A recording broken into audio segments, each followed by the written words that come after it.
Welcome, ladies and gentlemen, to Part 3 of Unit 4, the Founding Period. This is Part 3 of 4 PowerPoint video lessons. Please remember, you also need to consult my Nomia lessons and the other stuff that I put on my website. And again, my special note, this PowerPoint is Part 3 or 4, as I said, so it does not contain everything. You must remember to be in class and get those notes, and also check out the other resources. So, let me give you a very brief breakdown of key terms that you will need to know for the exam. All right, the Articles of Confederation, the Constitutional Convention, Shays' Rebellion, and the Great Compromise.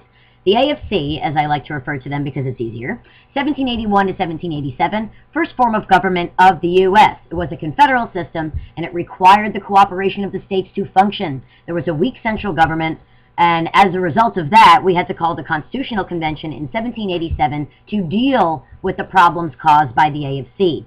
And in this convention, our founders drafted a new governing structure based on the system of federalism. So if you want to know about Shays' Rebellion, you should go watch my Nomia lesson. The Great Compromise, also known as the Connecticut Compromise, resulted in the creation of a bicameral legislature because the founders had this little debate over how our representation should work. What should it look like? Should we have equal representation for all states, or should we do it based on population? Of course, the small states wanted equal representation, but the large states wanted it based on population. So our brilliant founders came up with this great compromise, so we created two houses of Congress. The House of Representatives is based on population, and the Senate is based on the number of states. So now we've solved the problem. We've offered fair representation to both small and large states. This was very, very important. The Three-Fifths Compromise was extremely touchy even then. You had a lot of founders who disagreed with this entire thing, but we wouldn't have a constitution, we wouldn't have a country if we didn't compromise with this plan. The southern states would not sign on without this. So this dealt with the slavery issue. It stated that the slave trade would not be regulated until 1808, and that each slave would count as 3/5 of a person in order to address the representation problem that the South had. There were fewer white citizens in the South than there were in the North. So in order to get the South to ratify, they had to use this compromise. They had to agree to this. All right, faction. Faction is so key. I cannot begin to overemphasize faction. It was defined by James Madison in Federalist number 10. All right, and the typical book definition is a group of people who seek to influence public policy in ways contrary to the public good. My definition has three parts. Number one, a group of people, either a minority or a majority. People don't always realize this. You can have a majority faction. Number two, people who have a singular goal. They get tunnel vision with this goal. They think of nothing outside of it. Nothing else matters but accomplishing this goal. And that goal, number three, may be, but usually is, detrimental to the common good of society. This is very, very important. This is the key problem that James Madison explored in Federalist 10. So I want you to pay attention to that. All right. What are Federalists? Federalists were Americans who supported ratification of the Constitution. Guys like Washington, Alexander Hamilton, John Adams. Anti-Federalists were those who opposed ratification and argued for modification of the Articles of Confederation. These were folks like Thomas Jefferson. The Federalist Papers were a series of essays written to convince Americans to ratify the Constitution and explain the Federalist system of government. Now, I talked about this in Part 2, but remember, the Federalist Papers only circulated in New York, and there were three authors: Alexander Hamilton, James Madison, and John Jay. All right, federalism, a system in which political authority is divided between a national government and several state governments. That is our system, so it's very important that every American knows that definition. It's essential. Checks and balances. One of the things that makes our country great, powers of the various branches should overlap to avoid a concentration of power. What that means is each branch has the ability to check, to stop the other branch from doing something that might not be the best thing constitutionally. Separation of powers. We make sure that the powers to make, administer, and judge laws, that's split among the three branches so that no one branch has all the power. And of course, we have three branches of government: the legislative, executive, and judiciary. All right, so the George Washington administration lasted from 1789 to 1797. He served 2 terms. And again, George Washington was a reluctant leader, as I've talked about before. He did not want this job. He wanted nothing to do with it. He's like, I just want to go back to Mount Vernon and chill out with Martha. I'm done. But they said, listen, you're the only guy that everybody can agree on. You've got to do this. Otherwise, we're not going to have a president. We're not going to have a country. So he's like, all right, I'll do it. Now, this is just like basically a list of the important key things that occurred under the Washington administration, and I'm going to break these down one by one. So we have the court system that was formed by the Judiciary Act of 1789. Article 3 of the Constitution was very vague, very general. So Congress needed to pass something that actually defined what the court system in this country would look like. And they did that using the Judiciary Act of 1789. We also have to talk about the Bill of Rights, which was proposed and ratified by 1790. It's not original to the Constitution. They are the first 10 amendments. We have the Whiskey Rebellion, a little bit rough for good old GW, the Genet Affair, Jay's Treaty, and Pinckney's Treaty. All right. So the important thing about one of the most important things about George Washington is he set the precedents or legal traditions for many presidential activities. The process by which he selected his cabinet, the fact that he only served 2 terms, those are just some of the examples. So that's one of the reasons, not only that he was the first, but because he was the first, he was able to set these traditions for the president that are still carried on to this day. His most prominent cabinet members were Thomas Jefferson as Secretary of State, Hamilton as Secretary of the Treasury, and Governor Edmund Randolph as Attorney General. Now, I want you to pay attention to Jefferson and Hamilton. Okay, Jefferson and Hamilton, this is going to come back to bite us because when we, in the next PowerPoint, talk about the development of political parties, we're looking at those 2 guys. All right.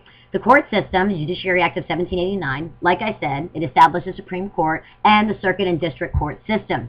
The Bill of Rights, which was the first 10 amendments to the Constitution, was ratified by 1790. It protected basic rights of people from the government, and in order for the Anti-Federalists to ratify, this had to be in there. So this was a compromise to ensure that the Anti-Federalists signed on for the Constitution. Whiskey Rebellion. It was, whoops, I left out some words there. Whoops, okay, that's okay, I'll just fill it in. It was launched by a bunch of farmers who farmed grain, and this was an excise tax, which was an indirect tax that's paid by the producer, usually passed on to the consumer by raising the price. You have to understand that whiskey in that day and age meant something very different than it does now. Whiskey was not only alcohol in the traditional sense, it was used as an anesthetic. To knock people out when, they had to perform surgeries. It was used as an antiseptic to try to sterilize wounds. It was used for a lot of things. So whiskey wasn't just let's go out and have a good time on a Friday night. Whiskey was necessary for life. Because remember, even at this time, water isn't the healthiest thing. Most people were drinking alcohol constantly in one form or another because that was the only safe thing to drink. Okay. Now, Washington used the armed forces to put down this rebellion. People rebelled because they couldn't afford the tax. It was really hurting the people of the United States. And they said, hey, listen, we just fought a war to get rid of these ridiculous taxes. And what does this government do? They hit me with a ridiculous tax. I'm over it. So a bunch of farmers got together and started rebelling all over the place. And Washington went over there in 1794 and said, and just smacked them down and ended the Whiskey Rebellion. So that was your first, I don't know if we love George Washington quite as much because maybe that wasn't so nice. These guys were using their rights to protest, and, well, Washington just smacked them on down. So this goes to show you not everybody's perfect. But this was the first major problem that Washington had to deal with. And then the Genet Affair. Charles Genet, who was an ambassador to France, he was trying to, in this country, he was trying to lobby for support for the French. Because, of course, the French and the British are at war again, because, they're always at war during this time period, it seems like. So Genet was facilitating the capturing of British ships while they were in American ports. He remade them to look like French ships, and then we had them manned with Americans. We wanted neutrality. We didn't want to be involved with this at all. France wanted help against Britain, but we didn't want to touch this. Now, what saved us from a diplomatic nightmare and military nightmare potentially was that the French Revolution happened, and France became busy with its own internal problems, and the war between France and Britain kind of went on a hiatus, so the tension calmed down. So GW got lucky with this one because the French Revolution broke out.